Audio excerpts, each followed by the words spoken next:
The traditional basis on which most of astrology and occultism has been established is the idea that there is a type of identity between the microcosm and the macrocosm, between the little cosmos, man or the earth, and the large cosmos, the universe, the solar system, and so on. Or, as the Hermetic philosopher said, as above, so below. Now, we do repeat those phrases very often, and yet fail to understand, I believe, that the basic experience of the men who conceived those phrases may be very different from the experience which we today have. We must not take for granted that primitive man, the man of the type of civilization which started perhaps or early form of astrology, had experienced the same as ours. Because while of course they all saw to some extent what we saw, even that is not absolutely certain, because we are told that the Greek, for instance, didn't see more than 3 or 4 colors and not as many as those that we have now. But in any case, their frame of reference were very different. And it is the frame of reference which is so important when you deal with anything, particularly such a thing as astrology. Now, astrology is essentially a study of the relationship of man to the universe. But how does man see the universe? That is a very important question, and one which astrologers have a very nice way of forgetting to ask. Now, let us try to think for a moment of what archaic man, tribal man, saw at the time when they lived in a small locality, in a valley perhaps surrounded with mountain or desert, and with the conception that the earth was flat. Not only the earth was flat, but they had only a vaguest notion of what the earth as a flat surface was and where it ended and so on. So that their point of view, their frame of reference, was essentially locality bounded. It was locality centered, you see. They saw that particular section of the Earth's surface, and above it, the sky. Now, one of the most primordial experience of mankind, one which is really the foundation of all astrology, is, we can think of it as the first time archaic man was able to go beyond the mist or the fog which for a long time surrounded the earth, particularly during the period of the great reptiles and so on, and was able, perhaps on the top of a mountain, to pierce through that fog and had the experience of the vastness of the sky, dotted with multitude of stars, points of light which he saw moving from sunset to sunrise. He soon began aware of the fact that some of those dots of light, perhaps a little larger than some of the others, had very peculiar way of moving, whereas the other had a very regular type, keeping their general patterns, interrelationship, the same all throughout the year. So that you had that basic experience of the chaos of the jungle state of life, where everything was aleatory, dangerous, might involve death at any moment, unpredictable, and the order of the sky where everything was magnificently remote, awe-inspiring in its grandeur, and also periodical and predictable. So that was really the foundation on which astrology established itself, and out of astrology, which has often been called the mother of all science and all civilization. which were all based on the dualism between the earth and the sky. Take Chinese philosophy, for instance, where the whole concept of Chinese civilization was how to bring down on the earth, in the state, as they call it, human society, the order of the sky. And the emperor was just like a lens who was supposed to be half human, half divine, a celestial, the one celestial at first. Celestial because he was, as it were, in the midst of conditions between the sky order and the earth chaos. And through that lens, the order of the sky could implant itself, impress itself upon the jungle and the chaos of earth's conditions. Now, for this reason, you see, the planets, the stars, were, and of course the sun and the moon, were considered at once, at least as far as we know, as representative of, or perhaps the very bodies of great powers which established whatever there was of order and security and steadiness in any experience of existence. So that soon the concept of creative or formative hierarchies, celestial hierarchies, was developed, and these hierarchies were associated with the stars, but also with the planets. And the sun and the moon became, in various ways, either the agent of those hierarchies or the very fountain of all life and of all existence, and therefore the rulers of everything that existed on this earth. And so all this astrology in those days was very simple.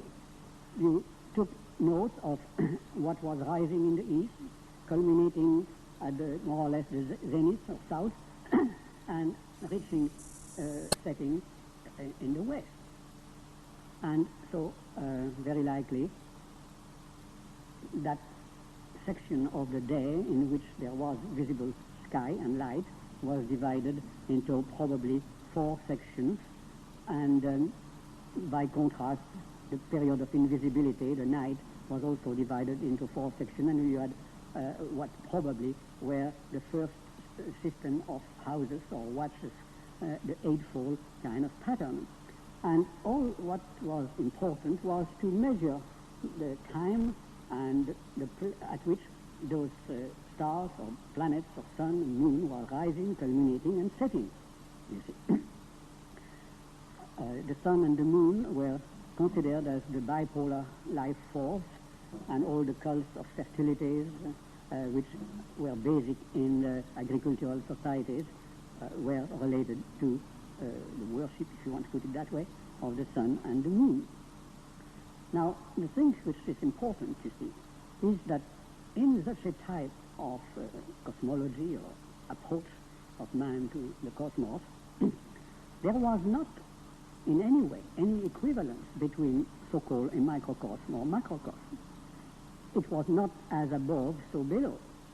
Above was the realm where the power existed and was released, and all earthly lives were trying as much as possible, and usually failing, to adjust themselves to the rhythm of those dominant celestial powers which were molding everything on earth. So there was no equivalence. There was rather the relationship between masters and potential slaves, between the gods and man, you see. It is only when the concept of geocentricity developed, probably in the first 2 or 3 centuries before Christ, that a hermetic system developed, which saw the earth as a planet, as therefore a microcosm. And later, in Alexandria, the Renaissance, and with men like Paracelsus and all that, it was man who began to be seen as the microcosm. First it was the earth as a whole, as a planet. Then, afterwards, man as a person. And we began then to develop the concept of a hierarchies of wholes, WH whole, you see. Man was a whole as a person, the Earth was a whole, the solar system was a whole, the galaxy later on was also considered as a whole. So you had a concept of an hierarchies of organic wholes, or, to use a modern sense, the term of systems, or another modern term of field of forces. Now, all these were the one within the others, but they were all organic wholes. They were all integrated, organized systems, and they were patterns of organization which rule the behavior and the structure of all those organic wholes.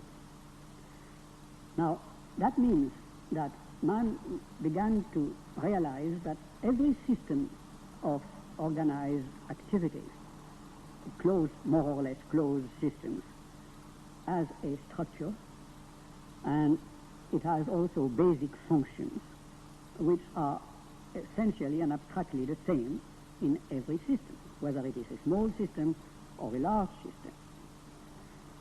And that, of course, changed completely the whole picture of the relationship of man to the universe, in contrast with the one that primitive man obviously must have had. Now then, with the idea of a pattern of organization for those many hierarchized wholes, you get to the conception of function, of functionalism. Everything, every part of the whole has a certain function in that whole. Now, that immediately brings an interesting situation, because as a whole, an entity has an identity of its own. It stands as a unit. But as a part of a larger whole, that entity plays a role, a function, perform a function in that greater whole. Now, the idea, therefore, was that if you wanted to have a harmonious balance, a wholesome situation in any system of organized activities, you had to have a relationship, a clear and steady relationship of parts to parts and parts to whole. They speak of that today under the fancy name of homeostasis, the wholesome balance of functions which are interdependent and integrated within a larger whole. And where that principle of homeostasis operates, then you have health, harmony, wholeness. Whereas in contradistinction, where you have the ideal of rugged individualists functioning in the midst of society but don't giving a damn for society and its part that it may or may not play in that society, then you have potential chaos, conflict at least, and tension of one kind or another. Now those are very basic concepts which I think you should all hold in mind when you study such things as astrology or many other kind of study of the same type. Now, the situation which we have to realize is that the most basic concept of astrology, as you look at it, not as an astrologer who just take it for granted, but as a person who thinks objectively and try to say, what does it mean? What is the worth of it? And so on. The basic concept is this, that every organized system contains or in its activities can be reduced to 10 basic functions. In other words, there are many kinds of activities in any organized system. A man does a lot of things, and there are lots of activities that go on. The same in a society, in a state, or in the Earth as a planet, or in the solar system as a whole. And yet, all those functions, those activities, can be reduced and concentrated, as it were, condensed into 10 basic functions. Now, that is the essential basis of astrology. Because if this is not possible, then astrology doesn't make any sense. Because astrology essentially uses simply 10 planets, including the sun and the moon in that. And everything depends on the motions of those 10 planets. Now, if from the interrelationship of those 10 planets, or 10 moving entities, each with a definite cycle and a rhythm of its own, if from the interrelationship between those 10 factors, we cannot deduce a picture which essentially contains, in potentiality at least, all the activities and the function of a human being or of any organized system, then astrology cannot give us a comprehensive picture of that system. Now, you can look at those patterns formed by the planets from 3 different points of view. And again, it is very essential that we understand what that means. And again, astrologers don't pay any attention to it. Or if they pay some slight attention to it, it is not a very consistent and logical kind of attention in most cases. You can look at it from an heliocentric point of view. That is to say, if you take in consideration the fact that the solar system is the simplest and clearest manifestation of that basic order, cosmic order, which is in operation at any moment of time, then, of course, the logical thing is to take the structure of that solar system as a whole at that time, and you therefore calculate where every planet is, where anything that moves in the solar system is found at that particular time. The solar system should have a name, and I have sometimes thought of it as a heliocosm, the cosmos ruled by the sun, Helios. It's a nice name, I suppose. Anyway, but there are certain things that you have to take in consideration. The first thing is that actually, when we are thinking of the solar system, we are not thinking of an immediate experience. We are making an objective, intellectual picture of what happens in the sky at that particular time. And so any heliocentric concept is still an anthropomorphic concept. We see and we are aware of contents in that heliocosm which our senses can perceive. But there may be hundreds of planets or currents of energies of one kind or another which our senses cannot perceive. And therefore, we cannot say that we know what the solar system actually is. We only can see how man is able, at the point of its present evolution, to conceive and to perceive the solar system as a containing greater cosmic whole in which he operates. Now, when you are dealing with the next point of view, the geocentric point of view, you have to realize that you are not dealing with the point of view of a human being, but with the point of view of mankind as a whole. There are human beings all over the globe, and mankind, as I stated in several of my books, including my last little book, Directive for New Life, man is performing, in the whole, mankind is performing a definite function on the planet. And that function, as I have stated, is really to be the conscious mind of the earth.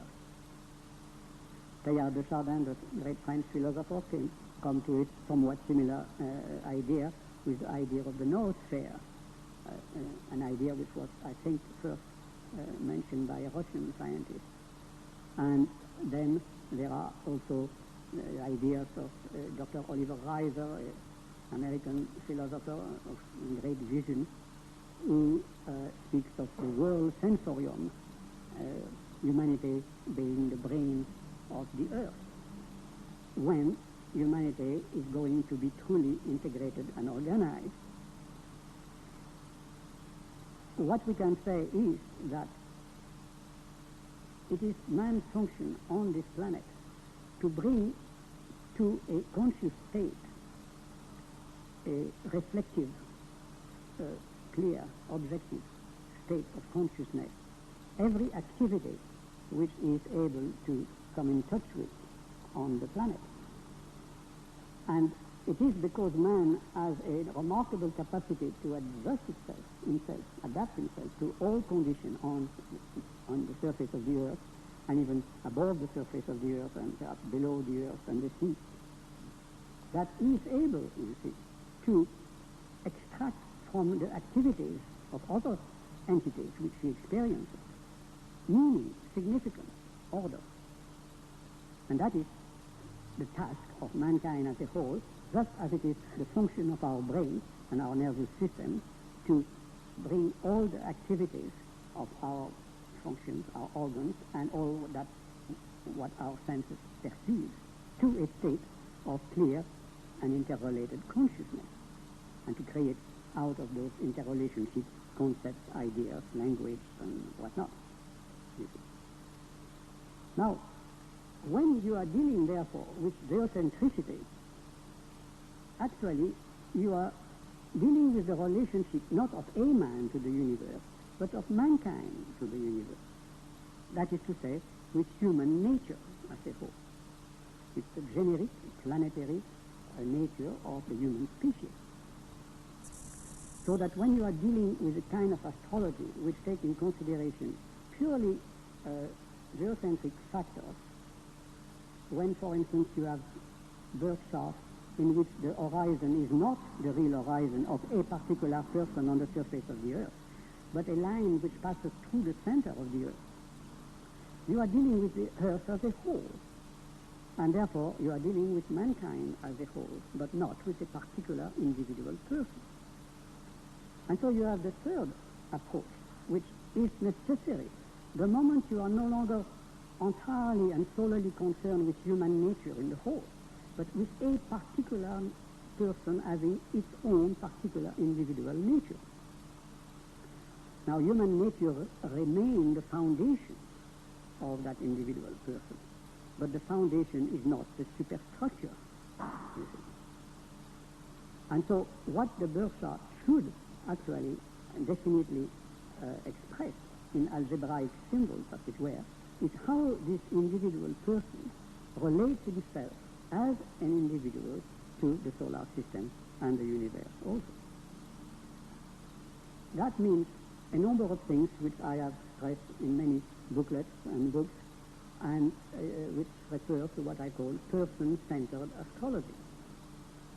And in a book which I hope will be published next year, dealing with the astrological houses, I put a great deal of stress on the meaning of houses and how they are to be interpreted, and the relationship between the different concepts of what a house is.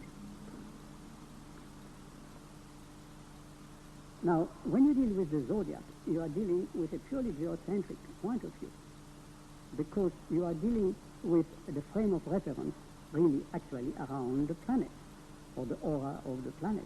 It has really nothing to do with the stars. And the idea that it has, I think, is a great misunderstanding, which is due to the fact that the combination between the ancient archaic astrology and the geocentric astrology, and now a attempt at having a person-centered astrology, those three approaches are usually so mixed up that one never knows exactly where one is. Now, if we don't know how the galaxy functions, we are not able to understand it as a whole. We know that it has a certain shape, a flattened lens shape, and therefore it has a plane, a central plane, which is the plane of the galactic plane.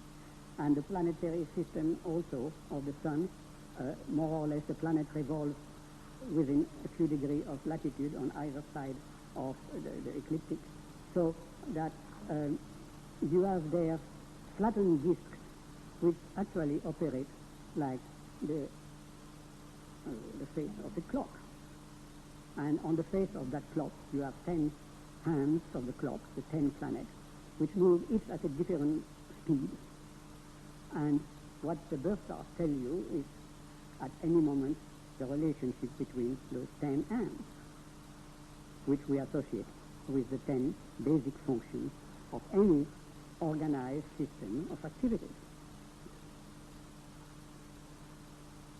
Now the question, therefore, which we are dealing with today, particularly, is what are those 10 functions, essentially, and how you can establish a harmony of those planetary functions. Now, I see that I have to be very brief, but let me at least give you a simple and, I hope, basic approach to what those 10 basic functions are. Now, the sun, of course, is in a sense the most important factor because it represents that essential function, vitalization, the life energy. The sun refers to whatever energy vitalizes an organism, or in other words, enables it to be alive. Now, every one of those functions that I will mention there have a kind of primary and secondary role. And to go into that would require another talk altogether. But just as the sun is essentially the principle of the life energy, or, as often I have mentioned, the kind of fuel on which the engine of personality runs. You see. If you have a personality running on charcoal, another one on oil, another one on steam, another one on atomic power, you have obviously different type of personality altogether. The type of energy which you use to exist is the kind of energy, is that which determines broadly the structure and the rhythm of your organism, the speed at which you operate, and all those things like that. All that is related to the sun. It's no use to give it a very fancy spiritual name or speaking of spiritual will or purpose and so on, because those are secondary ideas. The essential thing, it is that on which your engine of personality runs.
you see, there is that secondary type of activities which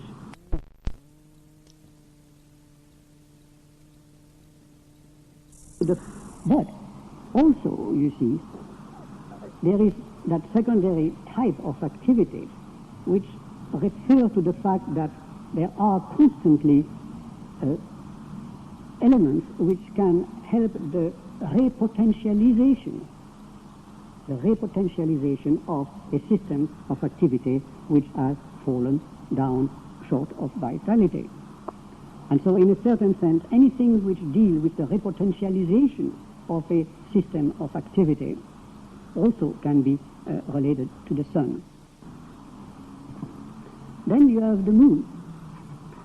Well, you know very well that if you have fuel in your car, but you have no distributing agency, you have no system which brings the fuel to the pistons and in the proper way, at the proper time, start the explosion just where they can do the most good and so on, the engine isn't going to go very far, if anywhere at all.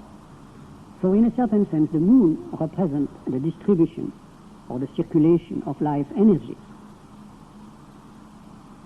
The moon has to do with all the circulatory systems of the body and also undoubtedly with those that we don't even know anything about at the present time, like the etheric body and whatever you want to call it, those transcendent kind of currents of energies which occultists and clairvoyants are able sometimes to see and perceive.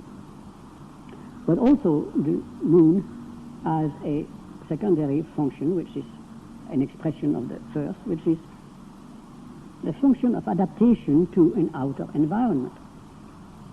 It is not enough to have energy within yourself so that your organism can function, but that organism has to function in relation to the outer environment in which it is immersed.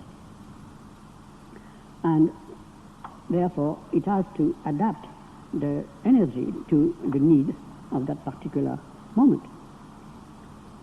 And that principle of adaptation is represented by the moon.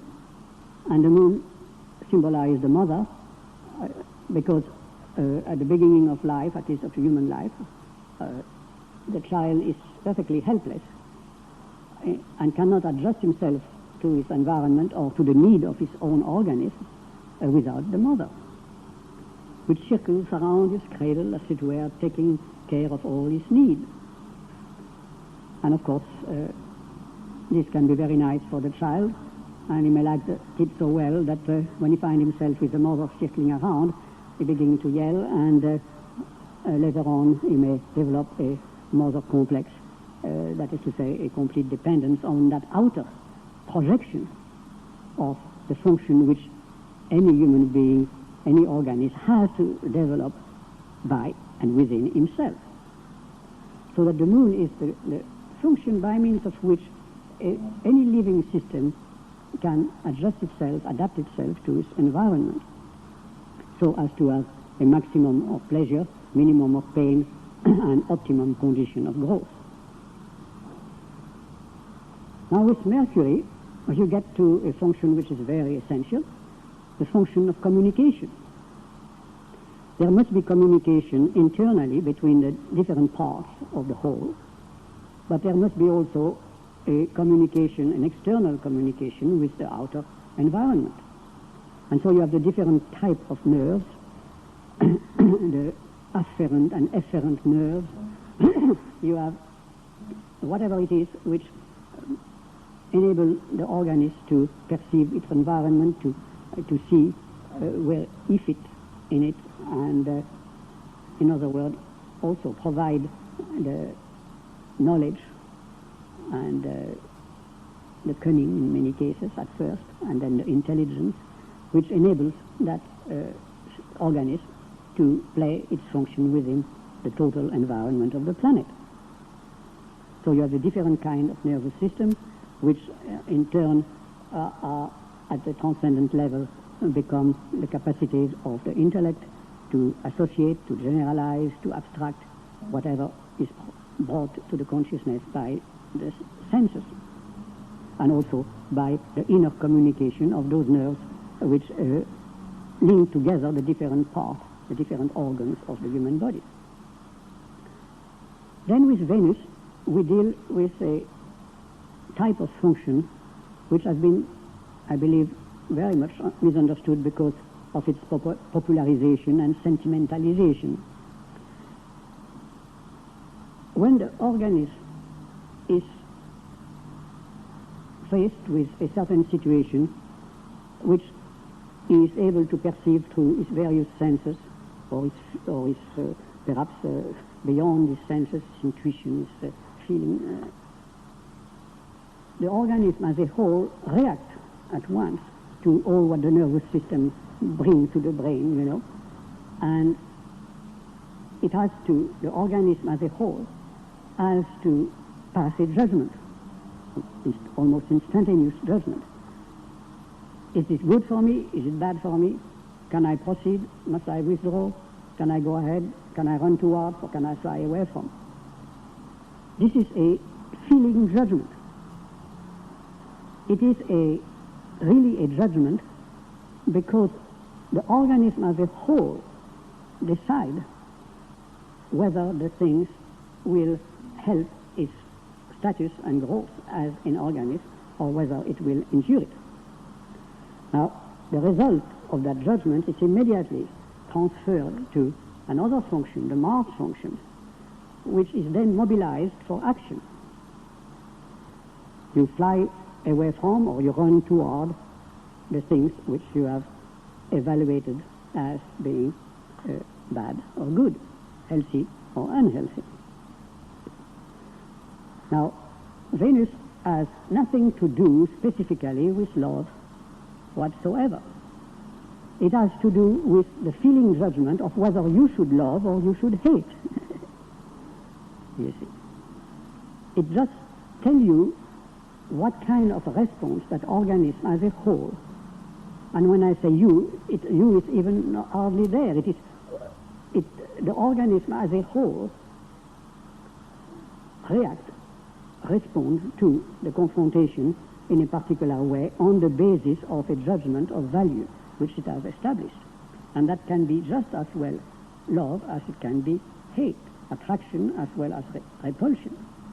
But there is no particular reason from the astrological algebra to attribute to Venus a purely benefic function of love, because that really, in a sense, doesn't make any sense. In a sense, makes no sense.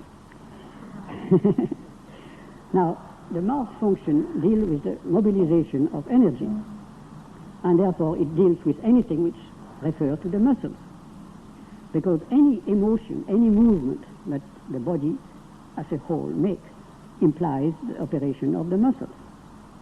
Even the simplest kind of static so-called emotion involves a slight motion of muscles which is hardly perceptible. And you know about the lie detectors and all those things which show that any strong response of the organism to something manifests as imperceptible motion of muscles. The heart beats a little faster, or the pulse is a little stronger, or whatever it is. Or the eyes start moving, or there is a contraction of some muscles, involuntary. Because there is not a question of will, it's a question of the organism as a whole responding to a confrontation. So that if you deal with emotion, as we use the term loosely at the present time, or self-expression, which usually means ego expression, you are dealing with the combination of Venus and Mars. Because in any emotion there is a judgment of value, and there is some sort of muscular response which follow that judgment. Now, when you deal with the Jupiter function, you deal with the principle of growth or expansion. Now, that growth may be physical, physiological. Jupiter has a relationship with the liver, which has often been called as the great alchemist of the body. It has to do, of course, with the possibility of getting fat, but it has to do also with any social form of expansion, because and good fellowship and all those things which are related to the fact that it is when men get together that they are able to gain power over nature as a whole, so that their consciousness of man expands through interrelationship with other human beings. And in order to establish a feeling of relationship, man has transcendentalized it and made of it a religious pattern, a religious faith, the binding together of human beings in terms of a common ideal, common values, all that belong to Jupiter. And then there is the Saturn function, which is that of stabilization, of social security. Whatever the Jupiter expansion has produced has to become securely held and has to be stabilized in order to be really safe and secure. And so through group recognition, through laws, to a moral patterning of life, activities and all that, all of which relate to the Saturn function, man establishes itself safely and stably in a social pattern, or in a certain sense also within the planetary system, within the system, the biosphere of the Earth. Now, let me say here that all those functions operate just as well in a business organization or in a nation as they operate within a human being and within a lonely little cell, perhaps atom. We don't know too much about it. So that you are dealing there with those 7 functions I have mentioned, with things which are inherent in any system of organization. And that is why, you see, astrology can be effective, because it deals with symbolically, algebraically, with those factors which are found in any system of organization. And whether you are dealing with the birthday of a cat, or the birth of a new big firm, or the birth of a nation, still the chart will have validity in terms of the type of event which are related to that particular organism. But the structure, the basic structure, which controls and overshadows or bring order to those events, that is the same with all those entities which are born at a particular time on a particular stage of the Earth, particular place on the Earth. Now, there are also other functions, 3 more functions, which we now relate to Uranus, Neptune, and Pluto, because every system tends to have the power to mutate into a larger system. There is the possibility, especially in the human being, to go through a process of transformation through the famous path of the occultist, which bring it out of the little sphere of this normal human life in a little locality or a little culture on Earth into the larger sphere of perhaps a global humanity, or eventually of maybe a heliocosmic type of consciousness, if there is such a thing. Now, briefly said, Uranus is essentially the power of transformation through revelation and upheaval of ego consciousness or of social order, that is revolution, catharsis, crisis of growth, anything which tend to shake up the hold that the Saturn function and all the other functions have upon the organism, and bring it in touch with a larger field of activity. And so this is revolution, this is transformation, this is magnification of consciousness and the cosmic consciousness, anything which is a revelation, which strikes you, suddenly open a door and say, oh, this also is there, you know. And if only I knew I had been there, and so on, you know. Then you have the Neptune function, which follows it, which is the function of dissolution of the static walls. Anything which has been built rigidly by Saturn, and any limited social feeling which has been built by Jupiter, the feeling that we belong together because we are the same family or the same tribe, and therefore we are kin, and blood is, what they say, kinship is strong, and blood is stronger than something or other, I don't know what. And all that, you see, which belongs to Jupiter, is suddenly kind of dissolved by the vast feeling of Neptune. It's a deconditioning. And the deconditioning can take place through dreams, through utopias, through ideals, and also through drugs, or through the glamorous devotion to idealized persons who stand as exemplars of a higher level of existence.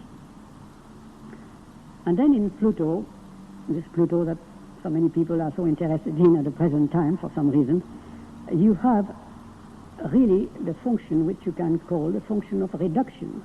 Reductionism, voiding, depolarizations, everything which reduce things to its barest elements, destroying everything which superficially holds things together, but doesn't deal with the very essence of a thing, or an entity, or a system, you see.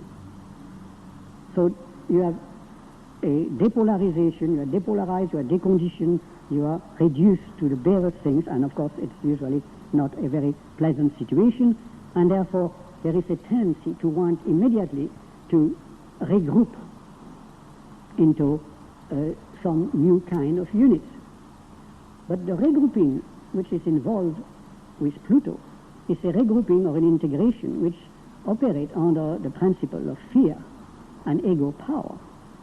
And therefore you get into the gang, into the totalitarian state, neo-classicist, fascism, and all that, which are the frightened response to a state in which everything is almost reduced to its essential individuality as isolated and unrelated atoms. In another sense, Pluto can be considered, in its highest sense, as the cosmic mind in opposition to the personal mind of Earth Mercury. Because, you see, as the patterns of the lower self of the little sphere, little system, the small system, Saturnian system, is dissolved, is shaken loose and dissolved and reduced to nothing, then underneath that nothingness almost, you see, suddenly or slowly, a new sense of reordering, of repolarization appears. You become aware of certain line of forces which you were not aware of before. And those line of forces are lines which relate with the activities and energies of the greater whole of the cosmic, or a more cosmic kind of system of organization. And it is interesting that both Pluto and Mercury are very elongated orbits, which doesn't behave very much as other orbits do. Because mind is also an elongated thing. I mean, it takes away from great distance, or in some way it is not very rigidly centered. It has two centers. An ellipse has two forces. A circle, a circumference has one center. And the more the two forces are apart, the more the ellipse is elongated, you see. And therefore, the more the principle of duality is at work. And mind is essentially an expression of dualistic action, whether it is at the Mercury level or at the Pluto level. So that Pluto, in a sense, can be both reductionist to the extreme, or also that which gives us the archetypal pattern of a much larger whole. Just as the mind can be both analytical, the Mercury mind can be both analytical and synthetic. Now, there are the 10 basic functions of which astrology is dealing with. Those functions, of course, as I expressed them, are very general. But the interesting thing is, from the astrological standpoint, is that any form of activities can be reduced to, related to one or the other of those 10 basic functions. And the interesting thing in astrology is that it forces you to think in terms of those 10 basic functions rather than in terms of a multitude of separate and unrelated events. And that's why astrology can be a remarkable technique for thinking, which unfortunately is not the way it is used today in most cases. It is a technique of understanding, and that is its essential value. Now, there may be other planets. At one time, I thought that very definitely that a next step beyond Pluto was imperative. There is a function there which seems to be needed to have a symbol, and I think very likely we will discover it shortly or next century, and I have called it Proserpine. Some clairvoyants have used also other planets. Whether they are there or not, I do not know. And I never used Proserpine at all, because I don't believe that astrologers should use anything which is not an astronomical fact. Astrologers only deal with facts, but it gives them meaning, whereas to the astronomer, they have no meaning at all in themselves. Now, those 10 functions are 10 because it is at the level at which we operate now. It is the kind of words which deal with in our astrological language. And as I think of astrology, I think of it as a language, as a celestial language. Now, new words come into a language when there is a collective evolutionary need for them. Take a word like quantum, for instance, which had no meaning, though it is a Latin word, but it had no meaning particularly for the consciousness of humanity until Planck began to develop that quantum theory. And so a planet is discovered and become part of the language of humanity in its search for order and meaning when there is need for it. Now, it is very interesting that Uranus, Neptune, and Pluto were discovered during the last 3 centuries, and obviously it is because we have reached a point of most important transition between 2 ages, and that those 3 centuries represent, as it were, 3 periods into what I called long ago the avataric cycle, which lasts 3 or 4 centuries, which is the cycle which contains the end of a cycle and the beginning of the new one, mostly the end of the cycle as it prepares the ground for the next cycle. Now, I could go on for a long time like that. The point which I want to stress again, because I think it's such an important thing, is that astrology, a birth chart, does not tell you what will happen. It is purely a set of potentiality. It gives you a structural pattern of your individuality, which is also your destiny. Because what you call destiny is simply the working out of the actualization of the set of potentiality which is inherent in your birth time and which you have to operate on and develop during the entire course of your life.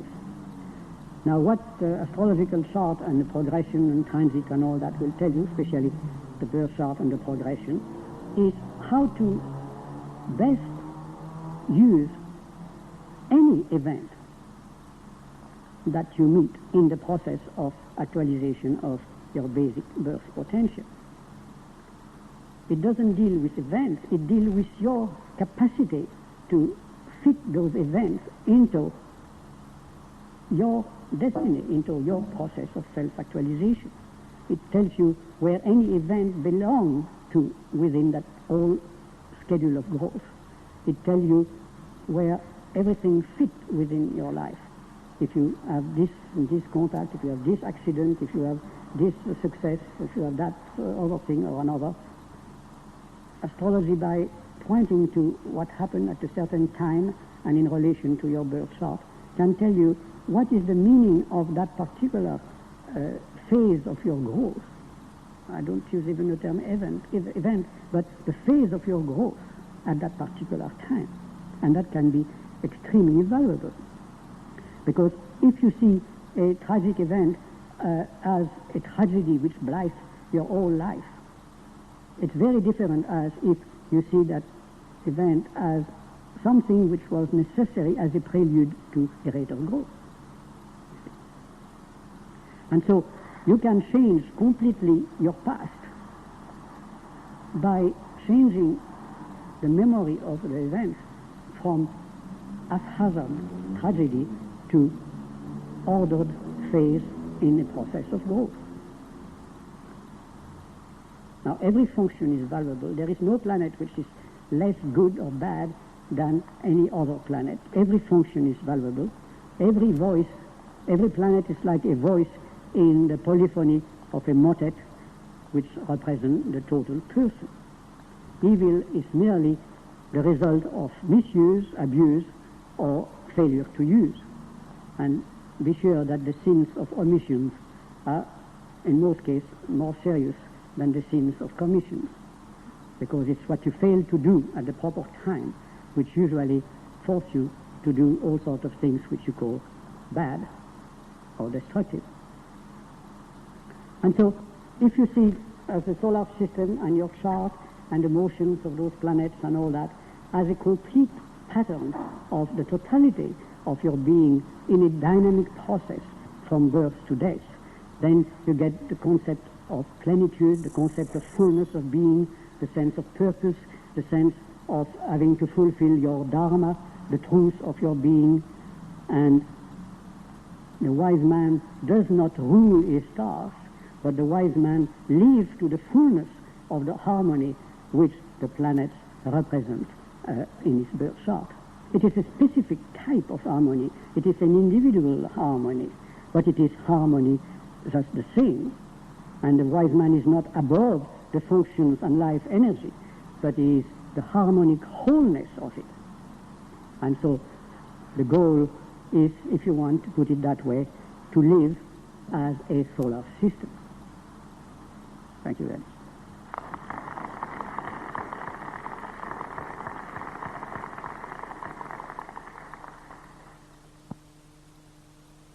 You have been listening to Dane Rudhyar.